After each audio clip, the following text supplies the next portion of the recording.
अपना गम लेके कहीं और न जाया जाए, घर में बिखरी हुई चीजों को ही सजाया जाए। साथियों, निदा फाजली साहब अपनी इन शानदार पंक्तियों के माध्यम से हमें सीख देना चाह रहे हैं कि हमारे जीवन का जो भी दुख, जो भी दर्द, जो भी पीड़ा है, उसके बारे में आगे तक का विचार करने के स्थान पर हमें उन चीजों पर काम करना चाहिए जो हमारे हाथ में है, जो हमारे नियंत्रण में है। मतलब घर की चीजों को ही सजाया जाए। तो ये बात मैं क्यों बता रहा हूं? ये बात मैं इसलिए बता रहा हूं कि 21 मई के बाद जिन अभ्यर्थियों का कंफर्म है कि उनका प्रीलिम्स क्वालिफाई हो रहा है, तो वे तो खुश हैं, वे तैयारी में लग जाएं। बट वे अभ्यर्थी जिनका या तो नहीं निकल पा रहा है या जो बॉर्डर पर हैं, बाउंड्री पर हैं, वो बड़े दुख में हैं, बड़े गम में हैं, बड़ी पीड़ा में हैं, बड़े दर्द में हैं, और वो उसी पे आगे तक का चिंतन मनन कर रहे हैं कि अब क्या होगा, कैसे होगा, कब तक होगा।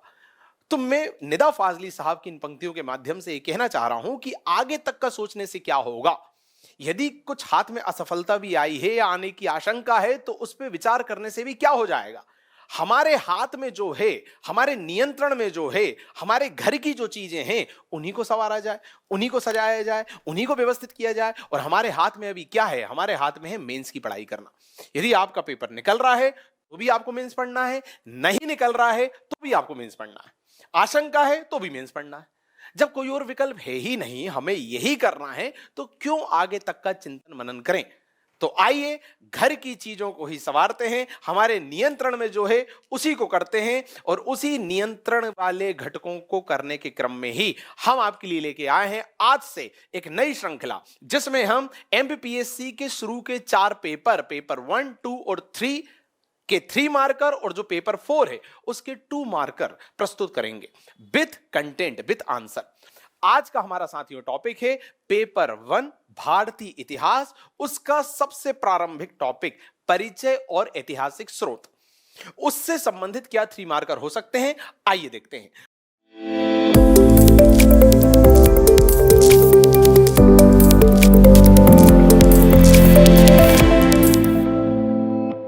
तो साथियों, पहला 3 मार्कर आपकी स्क्रीन पर है कार्बन डेटिंग। बड़ी बेसिक सी बात है, आप सभी जानते हैं कि भाई पुरातात्विक जो अवशेष या सामग्रियां प्राप्त होती है उत्खनन के दौरान, उनकी जब हम आयु निर्धारण का प्रयास करते हैं कि ये कितने वर्ष पुराना है, तो उसके लिए जिस प्रक्रिया का प्रयोग करते हैं उसे कार्बन डेटिंग कहते हैं। और कार्बन डेटिंग में हम कार्बन C14 का प्रयोग करते हैं, ये भी आप जानते हैं। तो देखिए क्या आंसर होगा इसका। उत्खनन से प्राप्त, मतलब खुदाई से प्राप्त पुरातात्विक साक्ष्यों पर कार्बन C14 का लेपन कर उसकी आयु निर्धारित करने की प्रक्रिया।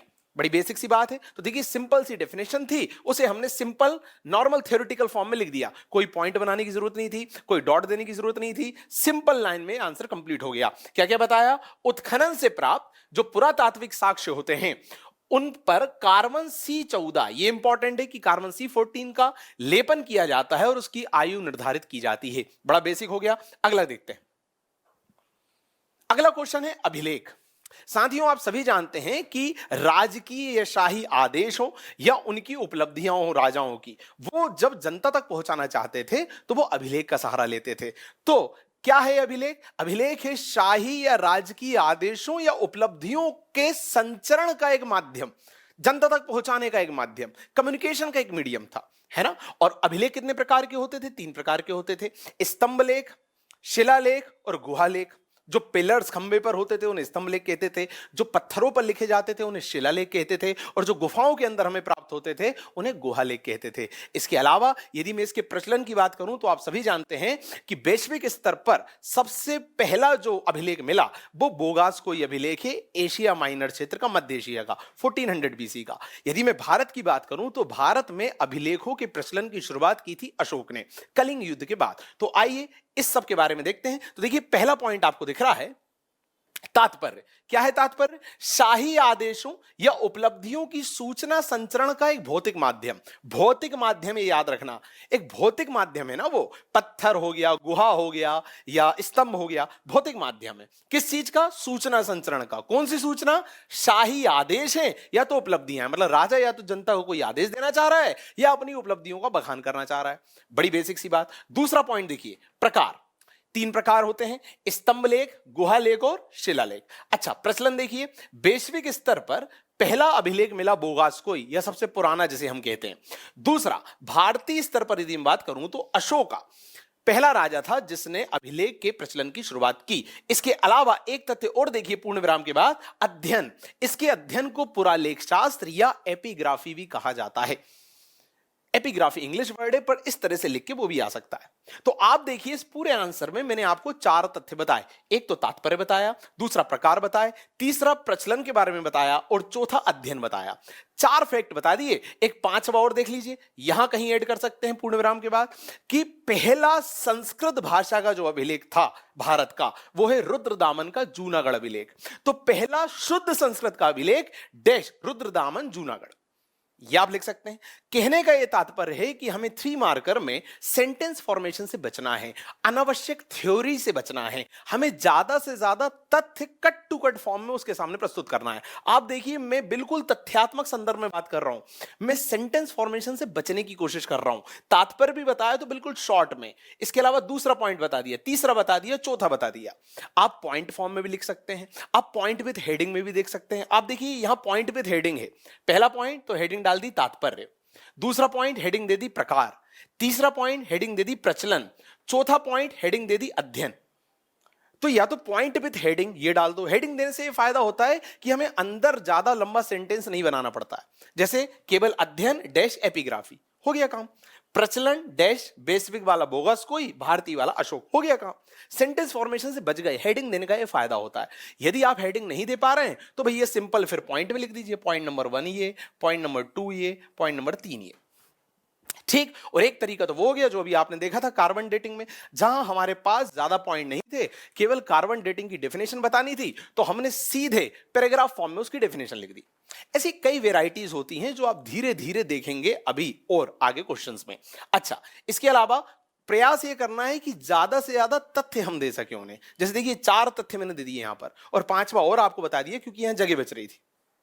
और जरूरी नहीं कि एक लाइन में आप एक ही पॉइंट लिखो भाई, पॉइंट यदि छोटे हैं तो पूर्ण विराम के बाद दूसरा पॉइंट लिख दो भाई। जैसे यहां देखिए प्रचलन डैश बेसविक वाला बोगस कोई और भारतीय वाला अशोक, पूर्ण विराम, दूसरा पॉइंट मैंने यही दे दिया, अध्ययन डैश एपिग्राफी, या कॉमा करके दे दीजिए।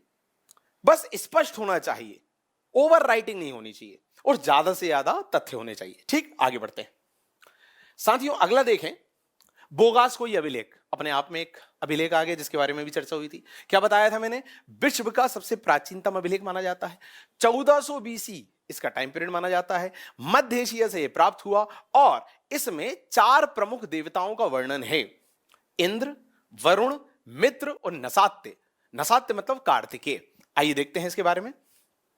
देखिए पहला पॉइंट, आप कुछ भी डॉट स्टार ऐसा कुछ भी बना सकते हैं। अवस्थिति डैश मध्य एशिया।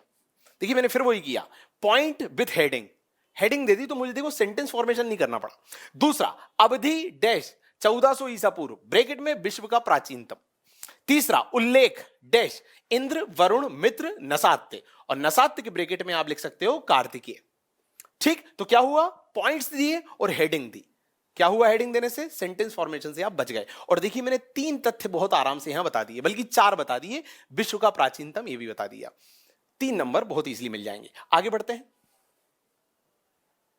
अच्छा देखिए अगला क्वेश्चन हम देखिए, इससे पहले एक चीज मैं स्पष्ट कर दूं कि अब अभिलेख, एक तो मेन अभिलेख पे आ गया 3 मार्कर, एक हमने बोगास को ही अभिलेख दे दिया। इसी तरह से कई सारे और अभिलेख हैं भारतीय इतिहास में जो बहुत प्रसिद्ध हैं, उन पे भी 3 मार्कर आ सकता है। पर वो मैं यहां क्यों लेके नहीं आया? क्योंकि वो हम अलग अलग टॉपिक में आगे देखने वाले हैं।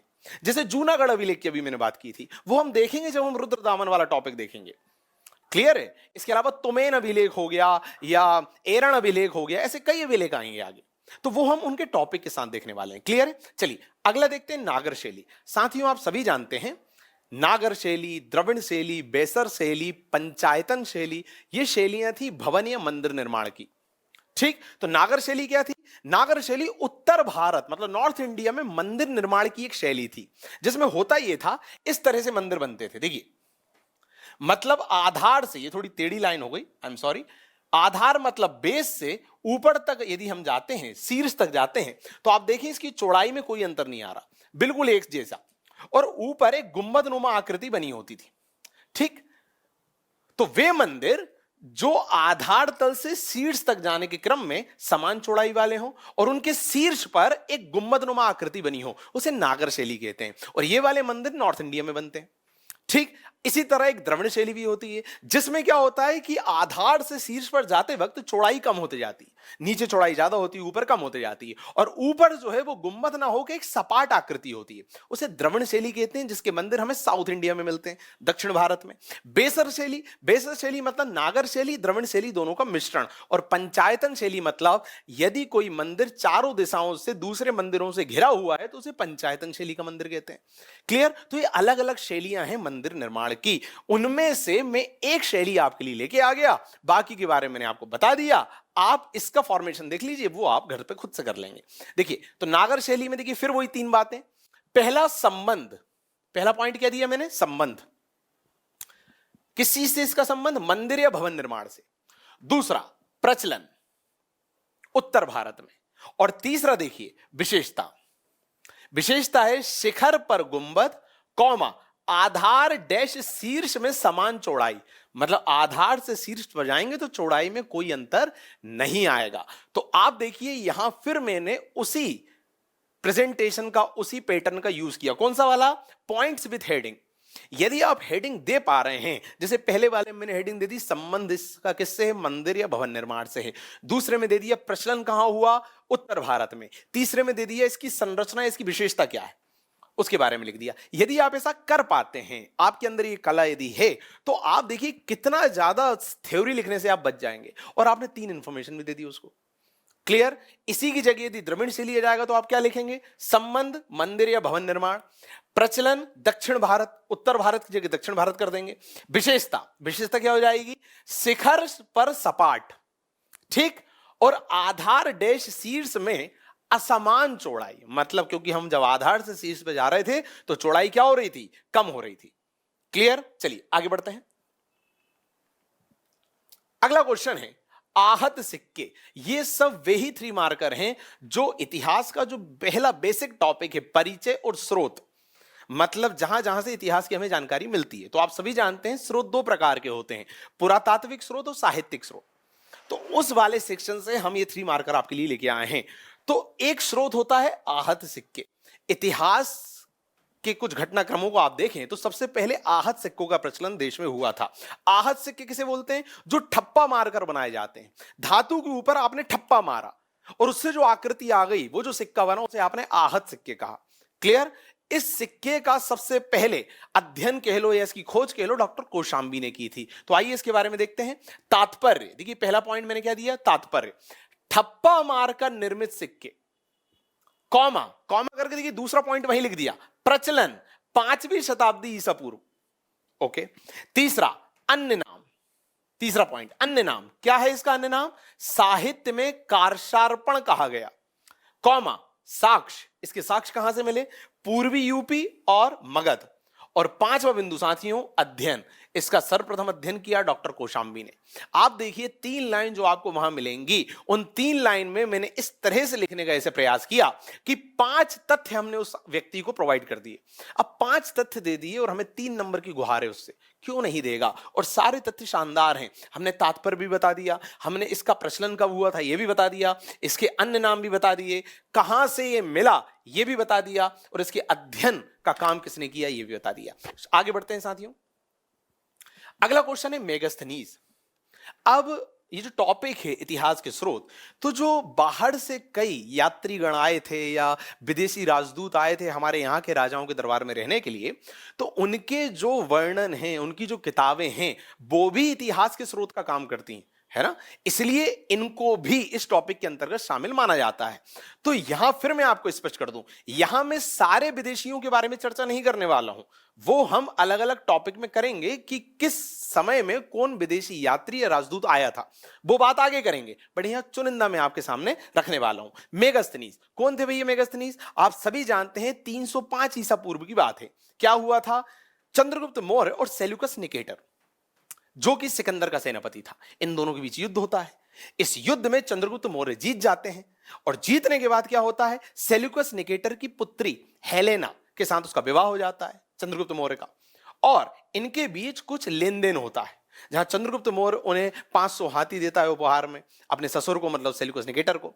और सेल्यूकस निकेटर चंद्रगुप्त को कई सारा क्षेत्र देता है जीता हुआ, एरिया, अराकोशिया, जिड्रोशिया, पेरिप्निसदे, ये वाला क्षेत्र देता है, काबुल और पाकिस्तान के आसपास वाला क्षेत्र ये दे देता है दहेज के तौर पर। और साथ में सेल्यूकस निकेटर का जो राजदूत था मेगास्थनीज, वो भी चंद्रगुप्त मौर्य के दरबार में आके बैठता है। ठीक, और कहां आके बैठता है? पाटलिपुत्र दरबार में। और उस दौरान वो एक किताब लिखता है जिसका नाम है इंडिका।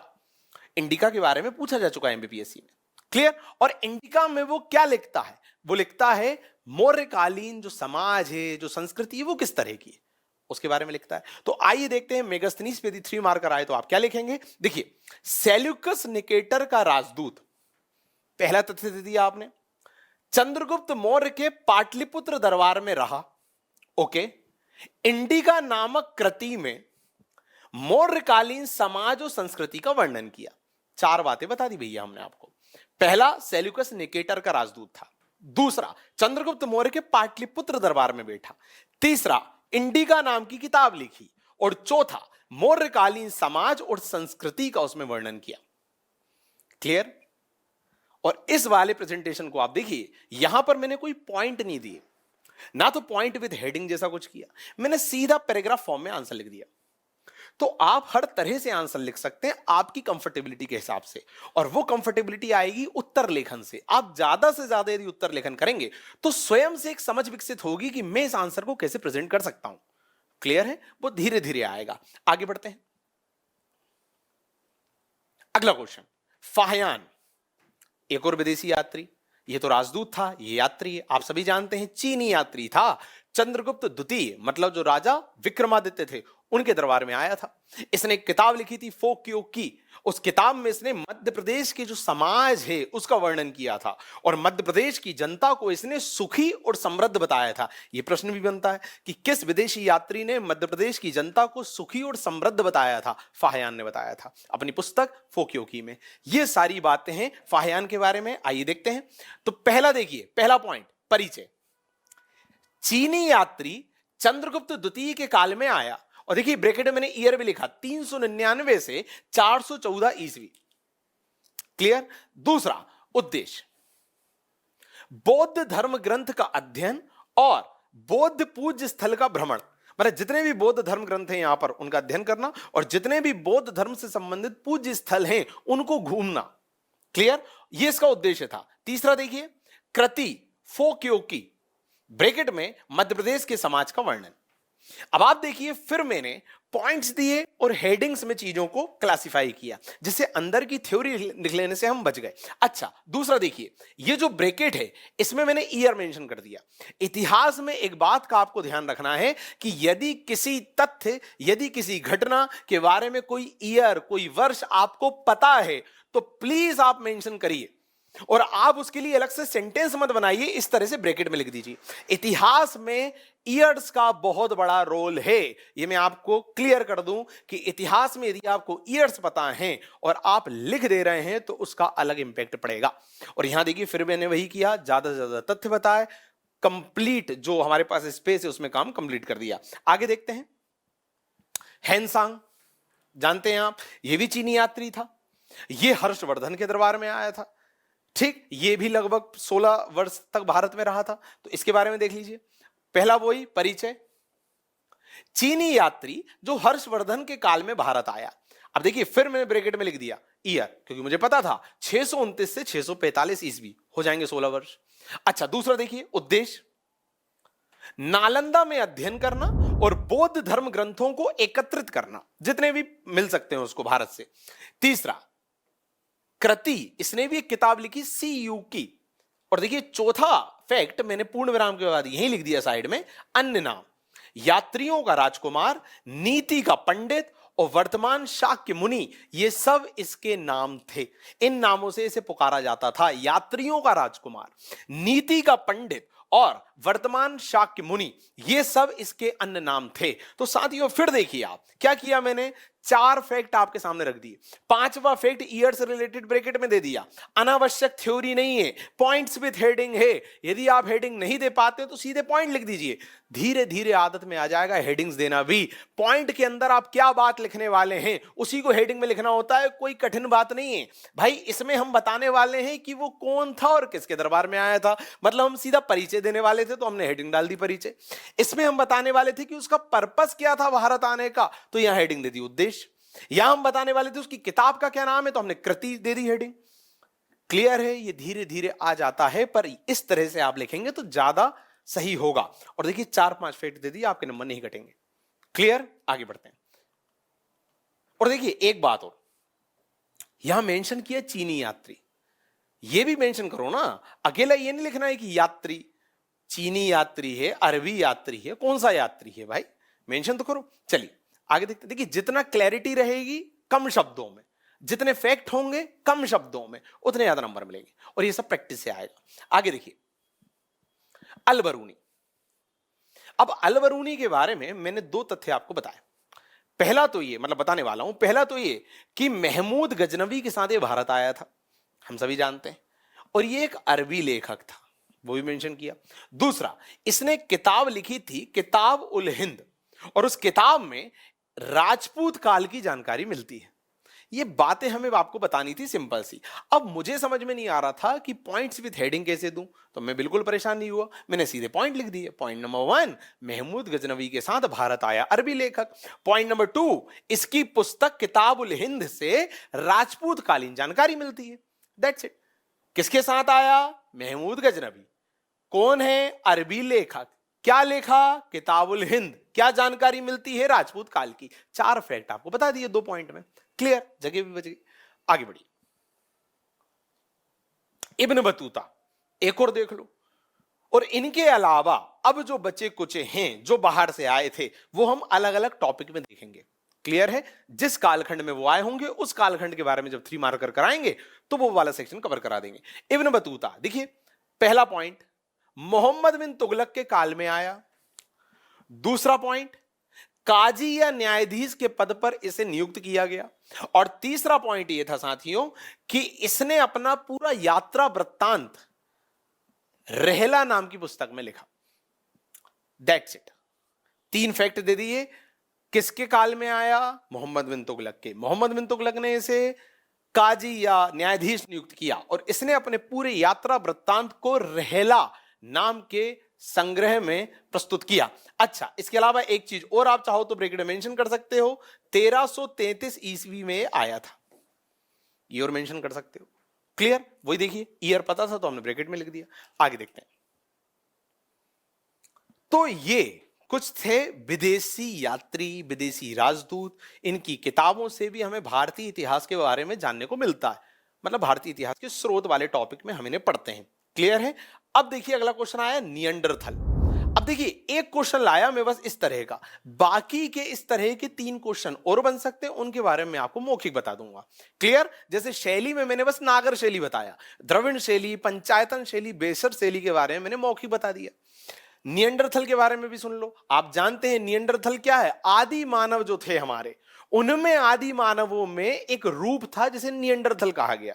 आप सभी जानते हैं सबसे पहले जो मानव का बिल्कुल कपी रूप था उसे हम रामापिथेकस कहते थे।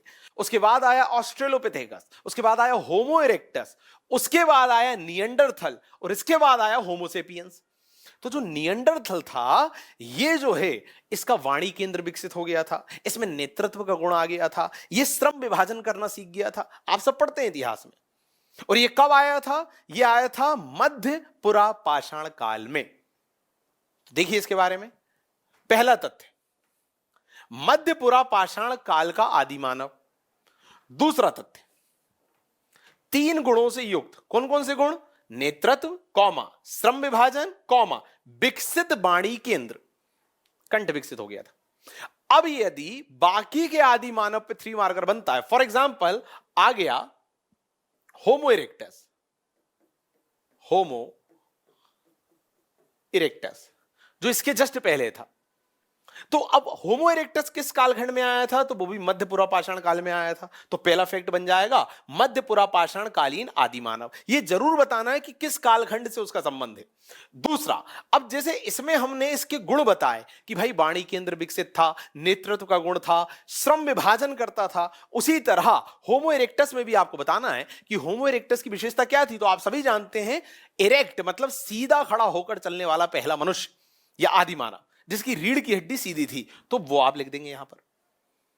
इसी तरह से बाकी के भी जब आएंगे तो आपको यही करना है। पहला, वो किस टाइम पीरियड से रिलेटेड थे, दूसरा उनमें क्या विशेषता थी, और तीसरा यदि आपको पता हो कि उनके अन्य नाम क्या थे। क्लियर है? इस तरह से पूरा सेक्शन कंप्लीट हो जाएगा। भीम बेटका, अब भीम बेटिका भी लिखा दिखता है, कई जगह बेटका भी लिखा दिखता है, तो उस सब में मत फंसिएगा, सीधे देखिए भीम बेटका मतलब स्थान से रिलेटेड भी प्रश्न आ सकते हैं। क्लियर? तो भीम बेटका हुआ, आदमगढ़ हुआ, हथनोरा हुआ। अब हथनोरा और ये सब अपन एमपी में भी पढ़ते हैं और उधर भी देखेंगे, बट फिलहाल यहां देख लीजिए भीम बेटका। मैंने बताया बाकी के स्थल जो है वो हम अलग अलग सब्जेक्ट में कवर करा देंगे, छूटेगा कुछ नहीं, हर टॉपिक के 3 मार्कर कवर होंगे, मेरी गारंटी। बट आप करे जाइए हमारे साथ साथ। और इस पूरे लेक्चर के जो नोट्स हैं, जो बिल्कुल तैयार कंटेंट है, ये आपको पीडीएफ फॉर्म में मिल जाएगा हमारे टेलीग्राम ग्रुप पे। आपने ज्वाइन नहीं किया है तो अभी कीजिए, उसकी जानकारी नीचे डिस्क्रिप्शन में दी हुई है। क्लियर? भीम बेटिका। अब भीम बेटिका क्या है? नंबर 1, कहां अवस्थित है? रायसेन जिला, अब्दुल्लागंज। नंबर 2, किसके द्वारा खोजा गया? तो बीएस बाकड़कर द्वारा खोजा गया 1957-58 में। तीसरा, क्या खास है इसमें? यहां से हमें आदि मानव के द्वारा की हुई चित्रकारी के साक्ष्य मिलते हैं, पर किस टाइम पीरियड की? तो उच्च पुरापाषाण काल के। और चौथा क्या इंपॉर्टेंट है? आप सभी जानते हैं यूनेस्को की जो विश्व धरोहर सूची है उसमें से शामिल किया जा चुका है 2003 में। अब ये 4 तथ्य मुझे आप तक पहुंचाने थे, तो देखो, पहला, खोज बीएस वाकड़कर 1958। दूसरा, अवस्थिति रायसेन अब्दुल्लागंज मध्य प्रदेश। तीसरा, विशेषता क्या है? विशेषता उच्च पुरापाषाण कालीन चित्रकारी के साक्ष्य। पहली विशेषता तो ये हो गई। वह 2003 में यूनेस्को की सूची में शामिल। अब आप देखिए यहां भी हमने क्या किया, पॉइंट्स दिए और हेडिंग दी। क्लियर है? ये सबसे बेस्ट तरीका लगता है मुझे, सेंटेंस फॉर्मेशन से आप बच जाते हो, जो आपको धीरे धीरे आ जाएगा। अब और हर तरह के स्थल में इसी तरह के पॉइंट्स बनेंगे। खोज बता दीजिए, अवस्थिति बता दीजिए, विशेषता बता दीजिए।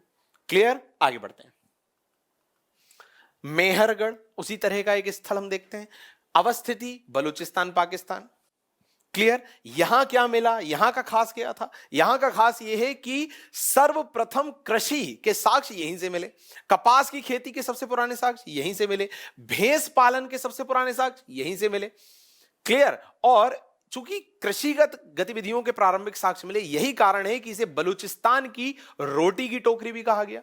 ये सारे तथ्य हैं, तो जरा देखिए। पहला पॉइंट, अवस्थिति बलूचिस्तान पाकिस्तान। दूसरा पॉइंट देखो, पूर्ण विराम करके मैंने वही लिख दिया, संबंध डैश नवपाषाण काल से संबंधित है। जैसे भीम बेटिका उच्च पुरापाषाण काल से संबंधित थी, अभी हमने देखा था। काल यदि मेंशन कर देंगे तो उसका एक अलग प्रभाव पड़ेगा। तीसरा, प्राचीनतम साक्ष्य क्या क्या मिला यहां से? कृषि, कपास, स्थायी जीवन। स्थायी जीवन भी सबसे पहले यहीं से शुरू हुआ। और चौथा पॉइंट देखिए, अन्य नाम बलूचिस्तान की रोटी की टोकरी। तो किस तरह से हम हेडिंग्स दे देते हैं पॉइंट में, तो थ्योरी फॉर्मेशन बच जाता है। 4 तथ्य मैंने बता दिए 2 लाइन में। क्लियर? और मैंने क्या बोला, यदि आपके पॉइंट छोटे हैं तो आप कॉमा करके पूर्ण विराम करके अगला पॉइंट वहीं लिख सकते हैं। क्लियर? बस स्पष्ट होना चाहिए, नीट एंड क्लीन होना चाहिए, आराम से व्यक्ति पढ़ सके। चलिए आगे बढ़ते हैं। बुर्ज होम अगला प्लेस कश्मीर से मिला। और यहां की खासियत क्या थी आप सभी जानते हैं, गर्त आवास मतलब गर्त, गड्ढे के नीचे लोगों ने जमीन के नीचे घर बना के रखे थे। और दोहरे शवाधान मतलब 2 इकाइयों को एक साथ गाड़ देना, उसके साक्ष्य मिले। तो देखिए, पहला अवस्थिति डैश जम्मू कश्मीर, और दूसरा पॉइंट साक्ष्य गर्त आवास व दोहरे शवाधान का। That's it. आगे बढ़िए। और इसमें भी आप टाइम बता सकते हैं किस टाइम पीरियड का है, तो ये भी नवपाषाण काल का है, तो तीसरा पॉइंट वो बन जाएगा। टाइम पीरियड यदि आप बताएंगे, जैसा मैंने कहा, अलग इंपैक्ट पड़ेगा। दिमाग में बिठा लीजिए, हर प्लेस या हर कोई इकाई यदि आई आदि मानव की, तो उसमें आपको टाइम जरूर बताना है। चलिए आगे बढ़े। आदमगढ़ साथियों, अवस्थिति होशंगाबाद, इसका जो टाइम पीरियड है वो मध्य पाषाण काल से संबंधित है। मध्य पाषाण काल जिसे माइकोलिथ एज भी कहते हैं, माइकोलिथ युग भी कहते हैं, आप सभी जानते हैं, क्योंकि लघु पाषाण या पत्थरों का वहां प्रयोग होता था।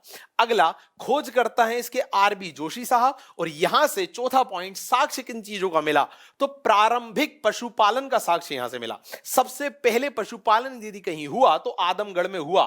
प्रारंभिक पशुपालन और क्रीड़ा स्थली, आदि मानव की क्रीड़ा स्थली के साक्ष्य भी यहीं से प्राप्त हुए साथियों। आगे देखें अगला क्वेश्चन, हथनोरा एक और प्लेस सीहोर के पास हमें प्राप्त हुआ। देखिए अवस्थिति सीहोर, कालखंड निम्न पुरापाषाण काल। अच्छा, खोज 1982 में अरुण सोनकिया, और विशेष क्या है इसमें साथियों, मानव का सबसे प्राचीनतम साक्ष्य यहां से मिला, और उस मानव को नर्मदा मानव की संज्ञा दी गई। नर्मदा मानव पे यदि कभी 3 मार्कर लिखने जाए तो आप क्या लिखेंगे, हथनोरा क्षेत्र से प्राप्त मानव जाति का सबसे प्राचीनतम साक्ष्य। क्लियर।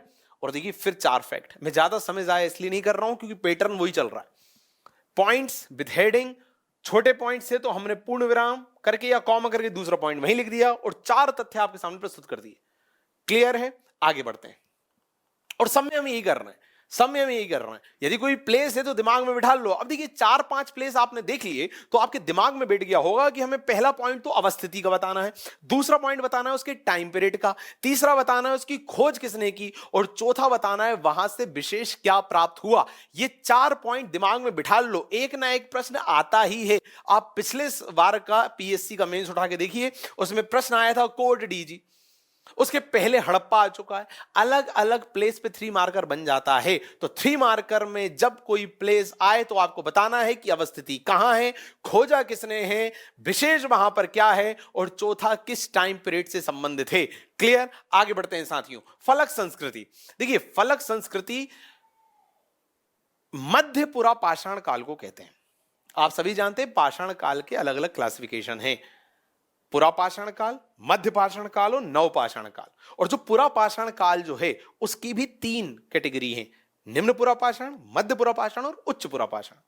ठीक, तो वो जो मध्य पुरापाषाण है, जहां निएंडरथल था, जहां होमो इरेक्टस था, उस मध्य पुरापाषाण काल को ही फलक संस्कृति का काल भी कहते हैं। क्यों कहते हैं, क्योंकि उस समय भी आदि मानव जो है वो छोटे छोटे पत्थरों का यूज करना सीख गया था, और उन पत्थरों को शल्क कहा जाता था। इसके अलावा क्वार्टजाइट के पत्थर भी यूज होते थे। क्वार्टजाइट मतलब जो सिलिका युक्त पत्थर होते हैं। क्लियर, तो आइए देखते हैं। मध्य पुरापाषाण काल को शल्क, शल्क मतलब ब्रैकेट में लिखा है छोटे पाषाण टुकड़े के प्रयोग के कारण कहा जाता था। तो किसे कहा जाता था और क्यों कहा जाता था, ये दोनों चीजें मैंने मेंशन कर दी यहां पर। मध्य पुरापाषाण काल को कहा जाता था शल्क, मतलब छोटे पाषाण टुकड़े, इसके प्रयोग के कारण कहा जाता था। क्लियर होना चाहिए साथियों। वही मध्य पुरापाषाण काल जिससे संबंधित निएंडरथल, जिससे संबंधित होमो इरेक्टस था। आगे बढ़ते हैं। प्रागैतिहासिक काल, साथियों आप सभी जानते हैं इतिहास का जब हम वर्गीकरण करते हैं, इतिहास का जब हम क्लासिफिकेशन करते हैं, तो अध्ययन के आधार पर, स्टडी के बेसिस पर इतिहास को 3 कैटेगरी में बांटते हैं, प्रागैतिहासिक काल, आद्य ऐतिहासिक काल और ऐतिहासिक काल। प्रागैतिहासिक काल क्या होता है, इतिहास का वह कालखंड जिसकी जानकारी देने के लिए कोई साहित्यिक स्रोत अवेलेबल नहीं है, कोई लिटरेचर अवेलेबल नहीं है, कोई स्क्रिप्ट अवेलेबल नहीं है, केवल पुरातात्विक साक्ष्यों के आधार पर जानकारी प्राप्त की जाती है, उसे कहते हैं प्रागैतिहासिक काल। उदाहरण है आदि मानव का काल। आदि मानव क्या लिखना पढ़ना जानते थे, नहीं जानते थे, उनके टाइम पीरियड से कोई रिलेटेड स्क्रिप्ट मिली, नहीं मिली, उनकी जानकारी हमें कहां से प्राप्त होती है, उनके पुरातात्विक स्रोतों से प्राप्त होती है। देखिए क्या लिखा है, इतिहास का वह काल जिसके संबंध में जानकारी के स्रोत के रूप में केवल पुरातात्विक स्रोत उपलब्ध हैं, केवल पुरातात्विक। उदाहरण पाषाण काल, मतलब आदि मानव का काल। आगे देखते हैं। अगला होता है आद्य ऐतिहासिक काल। आद्य ऐतिहासिक काल मतलब इतिहास का वह काल जिसकी जानकारी देने के लिए पुरातात्विक और साहित्यिक दोनों स्रोत अवेलेबल हैं, बट उन्होंने जो साहित्य लिखा उनकी भाषा हम पढ़ नहीं पा रहे हैं, उनकी लिपि हमें समझ में नहीं आ रही। तो अवेलेबल तो दोनों है, पर जानकारी केवल पुरातात्विक से मिल रही है, इसे कहते हैं आद्य ऐतिहासिक काल। तो देखिए क्या लिखा है, वह काल जिससे संबंधित दोनों स्रोत मतलब पुरातात्विक और साहित्यिक दोनों उपलब्ध तो हैं, परंतु लिपि का ज्ञान ना होने के कारण जानकारी केवल पुरातात्विक स्रोत से ही प्राप्त होती है। इसलिए साहित्यिक से नहीं। उदाहरण क्या है? सिंधु घाटी सभ्यता। तो अब देखिए, मैंने ये जो 3 मार्कर हैं, चाहे पिछला वाला आप देखिए प्रागैतिहासिक काल वाला, या ये वाला देखिए आद्य ऐतिहासिक काल वाला, तो इसमें हमने सीधी डेफिनेशन बताई पैराग्राफ फॉर्म में। कोई पॉइंट है? नहीं है, क्योंकि पॉइंट जैसा कुछ था ही नहीं। और साथ में उदाहरण दे दिया, उसमें उदाहरण दे दिया पाषाण काल का, इसमें दे दिया सिंधु घाटी काल का। और देखिए कितने संक्षेप में बात करी मैंने। वह काल जिससे संबंधित दोनों स्रोत, पुरातात्विक और साहित्यिक 2 ही स्रोत होते हैं, उपलब्ध हैं, परंतु लिपि का ज्ञान ना होने के कारण हमें लिपि का ज्ञान नहीं है। जानकारी केवल पुरातात्विक स्रोत से प्राप्त होती है, साहित्यिक से नहीं। That's it. आगे बढ़ो। अगला ऐतिहासिक काल, जिसके संबंध में जानकारी देने के लिए पुरातात्विक साहित्यिक दोनों स्रोत उपलब्ध भी हैं और जानकारी दोनों से प्राप्त भी हो जाती है। देखो क्या लिखा है, वह काल जिसके बारे में जानकारी देने के लिए दोनों स्रोत मतलब पुरातात्विक और साहित्यिक उपलब्ध तो हैं, साथ ही दोनों से जानकारी मिल जाती है। उदाहरण वैदिक काल। तो ये तीनों क्वेश्चन आप देखिए, इनमें हमने आंसर दिया आपको पैराग्राफ फॉर्म में, डेफिनेशन फॉर्म में। सीधे डेफिनेशन लिखो, उदाहरण लिखो, गेम खत्म। बट डेफिनेशन भी बिल्कुल संक्षेप में लिखनी आनी चाहिए। और मैं फिर कह रहा हूं, ये जो संक्षिप्तीकरण में उत्तर लेखन है, ये प्रैक्टिस से आएगा।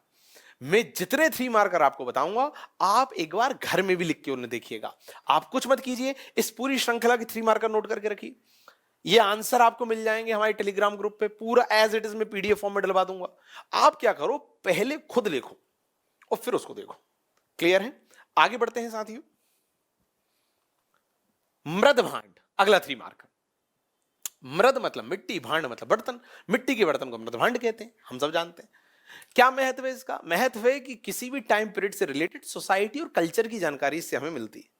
ठीक है, तो देखिए जरा, पहला फैक्ट, पहला पॉइंट, शाब्दिक अर्थ मिट्टी के बर्तन। दूसरा पॉइंट, महत्व। क्या है महत्व? सांस्कृतिक और जीवन स्तर की जानकारी देने वाला स्रोत। तीसरा फैक्ट, उदाहरण, ऋग्वेदिक काल ले लो तो वहां काले, लाल, ताम्रवर्णी, गेरुवर्णी मिट्टी के बर्तन होते थे। उत्तर वैदिक काल ले लो तो वहां चित्रित धूसर मृदभांड होते थे। आप यदि सिंधु घाटी को लोगे तो वहां लाल मृदभांड होते थे। तो आपने अलग अलग 2-3 कालखंड के मृदभांडों के एग्जाम्पल दे दिए। आप देखिए 3 मार्कर के हिसाब से कितना प्यारा हो गया। हमने तात्पर्य भी बता दिया, हमने उसका महत्व भी बता दिया और हमने उदाहरण भी दे दिया। क्या बचा आप? बट देखिए, हर चीज को हमने संक्षेप में प्रस्तुत किया। क्लियर? और कोशिश की पॉइंट्स विद हेडिंग। यदि हेडिंग देके लिखोगे तो मजा आ जाएगा। क्लियर है?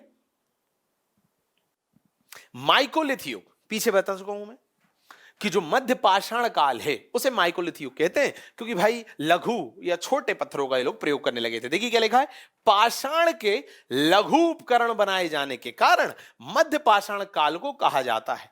और पहला लघु पाषाण काल का साक्ष्य मिला था बिंद क्षेत्र से।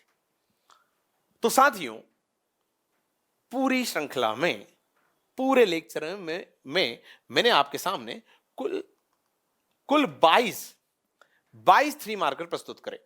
मतलब जो छोटा सा टॉपिक था इतिहास का परिचय और इतिहास के स्रोत, इससे संबंधित 22 3 मार्कर आपके सामने रख दिए मैंने लाके। और कुछ 3 मार्कर और है जो मैंने मौखिक आपको बता दिए। तो यदि आप ओवरऑल देखें तो लगभग 30 3 मार्कर मैंने आपको प्रदान कर दिए विद आंसर।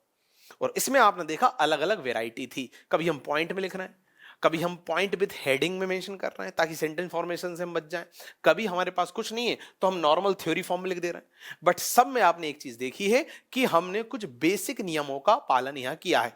पहला नियम, संक्षेप में लिखना, सेंटेंस फॉर्मेशन से बचना। तीसरा नियम, ज्यादा से ज्यादा तथ्य प्रोवाइड करना। हम सेंटेंस नहीं बना सकते तो ब्रैकेट में लिख दो। चौथा एक और नियम आपने क्या देखा, इतिहास यदि है और ईयर आपको पता है तो ईयर मेंशन कर दो। क्लियर है? और भी ऐसी कई छोटी छोटी चीजें आगामी श्रृंखला में हम देखते चलेंगे। आपका साथ, आपका सहयोग बनाए रखिएगा। बहुत बहुत धन्यवाद।